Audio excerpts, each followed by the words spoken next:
Dünyadagi eng demokratiyalуу өлkөнү AQSh деп айтабыз. Бирок AQShnын сырткы саясатын көргөндө демократия деген ушулбу деген суроо пайда болот.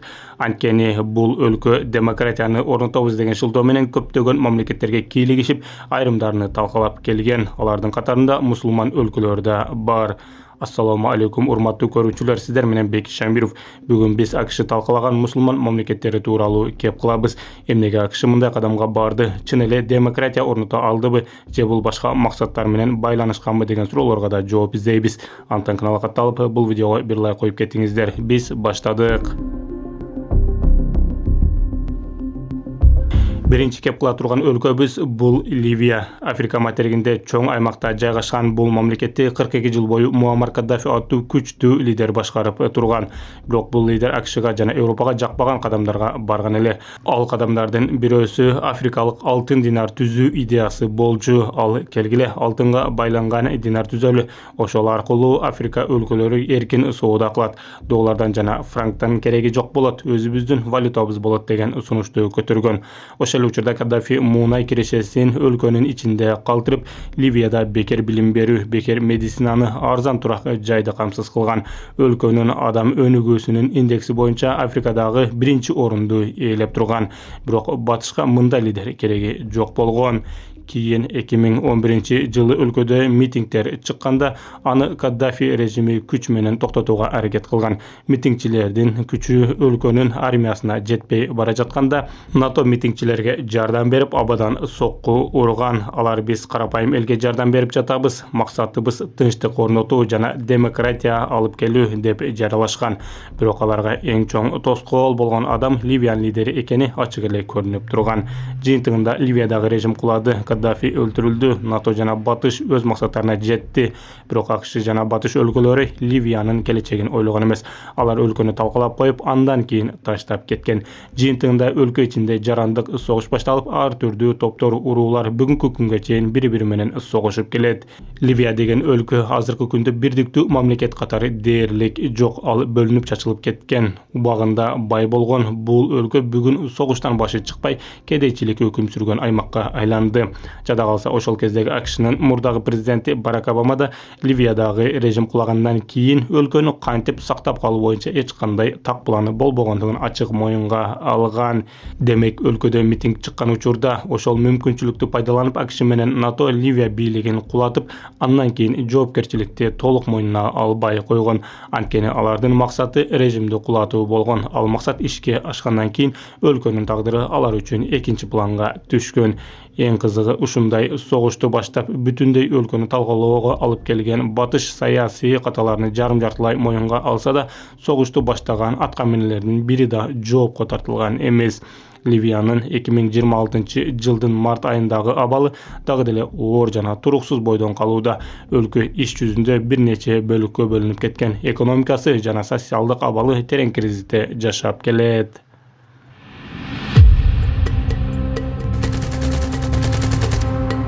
Мы бросили технику на десятки миллиардов долларов. Кийинки кеп кыла турган мамлекетибиз бул Афганистан. Бул балким AQShnын жакшы ниеттери кандайча 20 жылдык маанисиз согушка айланып, акырында толук уят менен аяктаган эң ачык мисалдардын бири.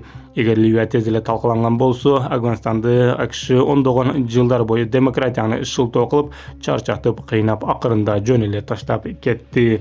2001-жылдын 11-сентябрдагы теракттардан кийин AQSh талиптерден Усама бен Ладенди өткөрүп берүүнү талап кылган.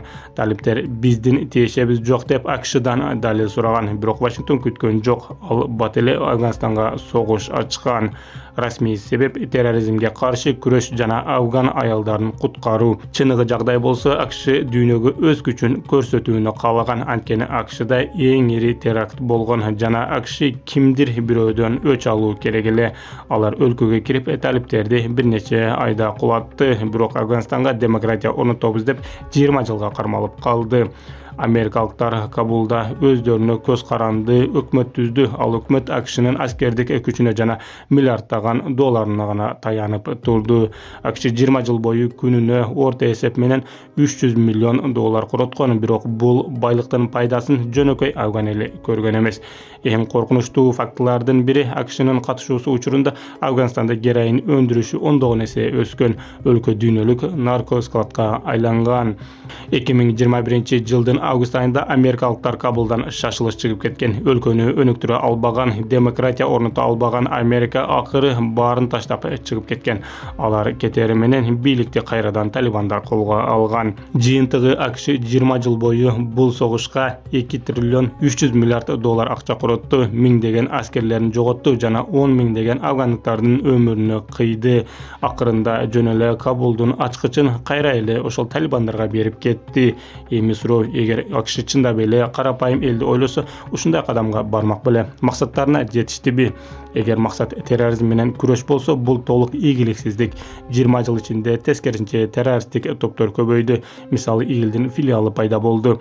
Эгер максат аялдарды боштондукка чыгаруу болсо, бул да толук ийгиликсиздик. Талиптер кайтып келип, мурдагыдан да катуу чектөөлөрдү киргизди.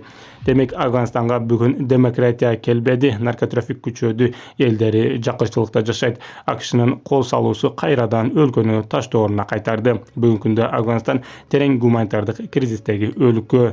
АКШ Афганистандан чыгып бара жатканда өлкөнү дүйнөлүк системадан өчүрүп, миллиарддаган акчаларын тоңдуруп кетип калган. Эгер АКШ карапайым элди ойлогондо, карапайым элдин акчасын ушинтип тоңдуруп салат беле? Жыйынтыгы, Афганистан бүгүнкү күндө эң жакыр өлкө. Оба өлкөдө согуш токтоду, бирок гуманитардык кризис токтогон жок.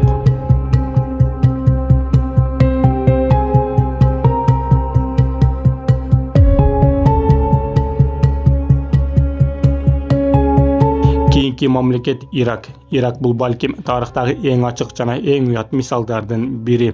Ирактагы окуя Америка Кошмо Штатынын канчалык жалганчы экендигини ачык көргөзгөн. Окуя 2003 жылы АКШ дүйнөгө Саддам Хусейнде биологиялык жана өзөктүк курал бар деп жарыялаган. Мамлекеттик катчы Колин Пауэлл Бириккен Улуттар уюмунда колуна приборка кармап чыгып, Иракта биологиялык курал бар, мына далил бар деп көрсөтмө берген. Бирок бул жалган далил болгон. Кийинчерээк белгилүү болгондой, америкалык чалгын кызматтары Иракта массалык кыргын салуучу курал жок экендигин билишкен. Демек, аймакка кирүү, муунайды көзөмөлдөө жана режимди алмаштыруу үчүн АКШга кол салуу үчүн себеп гана керек болгон. Жок жерден жала жаап, алар Бириккен Улуттар уюмуну жалганчылтоо менен ишендиришкен. 2003 жылдын 20 мартында АКШ Иракка каршы операцияны баштаган. Багдад шаарын толук талкалаган. Бир нече жуманын ичинде Саддам Хусейнди бийлигине кулаткан. АКШнын эң чоң катасы Ирактын армиясын толугу менен таратуу болгон. Бир күндө 400 миңдей аскер жана офицер жумушсуз калган. Бул курал кармаган, тажрыйбалуу жана ачууланган адамдар болчу. Дал ушул адамдар кийин экстремисттик топтордун негизин түзгөн. Жыйынтыгында Ирак дүйнөдөгү эң кооптуу аймактардын бирине айланган. АКШнын максаты эмне болгон? Карапайым элди коргоо болгонбу же демократия орнотуу болгонбу? Албетте жок. Ирактын муунайы согуштан кийин батыш компанияларынын көзөмөлүнө өткөн. Ал эми Саддам Хусейн АКШнын кызыкчылыгына каршы иш кылган лидер жок кылынган. АКШ бийлиги Саддам Хусейнди жөн эле кулатышкан жок. Алар шоу жаратып, мына эгер АКШга каршы чыксаңар, ар бириңерди ушундай тагдыр күтөт дегендей сигнал берген. Аны алсыз кылып көрсөтүп, эл көзүнчө пиар менен сот уюштурган. Көптөгөн юристтер бул сотту фарс деп аташкан. Акырында аны мусулман үчүн ыйык күн, Курбан айт күнү асып өлтүрүшкөн. Бул кадам анын тарапташтарын гана эмес, миллиондогон мусулмандардын диний сезимдерин да кемситкен. Жыйынтык, Америка Кошмо Штаты Иракка демократия алып келген жок, тескерисинче коррупцияга жана диний бөлүнүүгө негизделген алсыз система түзүлдү.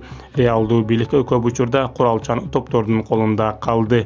Өлкө бүгүндө эң коррупциялуу мамлекеттердин катарына кирет. Элдин нараачылык акциялары көп учурда күч менен басылат. Бирок демократияны каалаган жана элдерди ойлогон Америка Кошмо Штаты Иракта өз максатына жетти десек болот. Анткени АКШ Иракты өзүнүн финансылык колониясына айландырды десек жаңылышпайбыз. Муунай сатуудан түшкөн акчалар мыйзам мыйзам боюнча Нью-Йорктун Федералдык резерв банкына түшөт. Бул АКШга чоң көзөмөл берет. Алар кааласа Багдадты өз акчасынан ажырата алат. Натыйжада америкалык компаниялар ондогон жылдар бою чоң киреше алып келет. Ал эми Ирак өзү толук көз каранды абалда калып, убада кылынган демократияны эмес, тышкы көзөмөлдөгү системаны гана алды. Эгер дагы деле арабызда жок АКШнын жаман ою болгон эмес, ал чындап демократия орнотууну каалаган, ал карапайым элди ойлогон дегендер болсо, анда кийинки өлкө тууралуу айтып берели. Кийинки өлкө бул Сирия. Сирия бул АКШ колдонгон жай муунтуу стратегиясынын эң ачык мисалдарынын бири. Бул ыкма бир кезде араб дүйнөсүндөгү светтик мамлекеттердин бирин акырындап урандыга айлантты. Сириянын лидери Башар Асад өзүн светтик лидер катары көрсөтүп келген, бирок анын эң чоң катасы АКШ менен дос болбойт, тескерисинче Иран жана Россия менен жакындашканы болгон. Оба Сириянын мурдагы лидери Башар Асад шиит агымында болчу, оба ал өз жарандарыны өлтүрүп да келген болчу, бирок бул факт АКШнын Сирияга карата саясаттарын толук актап бере албайт. Ирактан айырмаланып АКШ Сирияга дароо чоң армия киргизген жок, алар башкача кыйла акылдуу жолду тандады. 2011-жылдагы протесттерден пайдаланып АКШ союздаштары менен бирге оппозицияны каржылап куралдандыра баштады. Бирок иш жүзүндө бул курал-жарак жана акчалар тез эле радикал топтордун колуна өтүп кеткен. Натыйжада жарандык согуш узакка созулган, кан төгүлгөн согушка айланды. Демек АКШ бийликке каршы чыккан оппозицияга курал берип, бийликти кулатууга өткөн. Кийин белгилүү болгондой Асадтын өкмөтү оңой менен кулабай койгондо, ошондон кийин АКШ стратегиясын өзгөртүп, түздөн-түз өлкөнүн чыгыш бөлүгүнө кирген. Алар карапайым элди коргоо үчүн киргенби? Жок, АКШ аскер киргизген жерде муунай кени бар болчу. Ошол аймактарды АКШ көзөмөлгө алып, бүгүнкү күнгө чейин муунай өндүрүп келет. Эл ачкачылыкка туш болуп жаткан учурда АКШ Сириянын ресурстарынан пайдаланып, муунайды сыртка чыгарып, өз пайдасына иштетип жатат деген сындар да айтылып келет. Эгер мындай кадамды башка өлкө жасаганда, Бириккен Улуттар уюму муну аскердик кылмыш деп бааламак деген пикирлер да бар. Сириянын мурдагы өкмөтүнүн маалыматы боюнча АКШ өлкөдөн $100 миллиард нефт чыгарып кеткен. Эми элестетиң, официалдуу өкмөт бар жана митингчилер бар.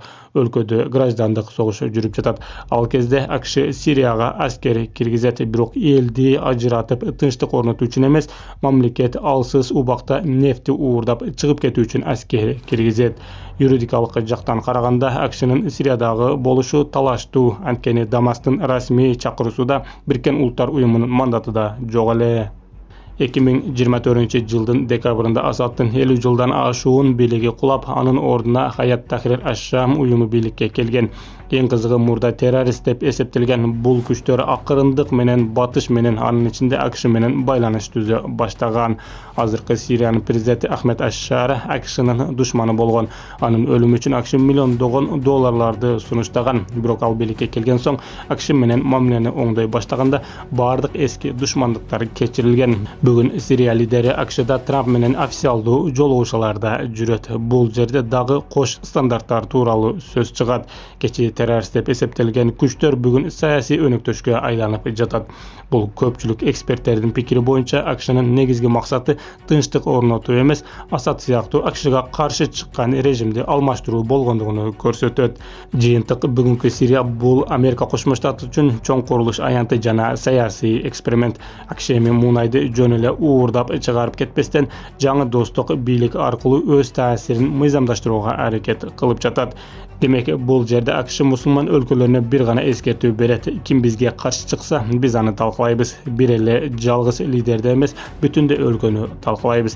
А ким биз менен достошсо, ал мурдагы террорист болобу, ким биз менен достошо турган болсо, биз сызгансыздыктан чыкпаса, биз бул өлкөлөргө тийбейбиз деген сигнал берет. Жыйынтыгында бүгүнкү күндө көптөгөн араб өлкөлөрү АКШга каршы чыкпайт, АКШ менен достошуп келет. Анткени ким каршы чыкса, ал өлкөнүн тагдыры эмне болору баарына эле түшүнүктүү. Демек, бул жерде демократия орнотуу бул жөн гана шылтоо. Чыныгы максат АКШ өзүнүн таасирин сактап туруу. Жөн гана сөз менен эмес, күч менен таасирин сактоо бул АКШнын негизги максаты. Достор, бул тууралуу сиз эмне деп ойлойсуз? Өз оюңузду комментарийге жазып калтырыңыз. Эгер бул чыгарылыш сиздерге жакса, бир мага жакты белгисин коюп кетиңиздер. Сиздер менен ар дайымкыдай Бекиш Шамиров болду. Кийинки чыгарылыштан көрүшкөнгө чейин аман туруңуздар.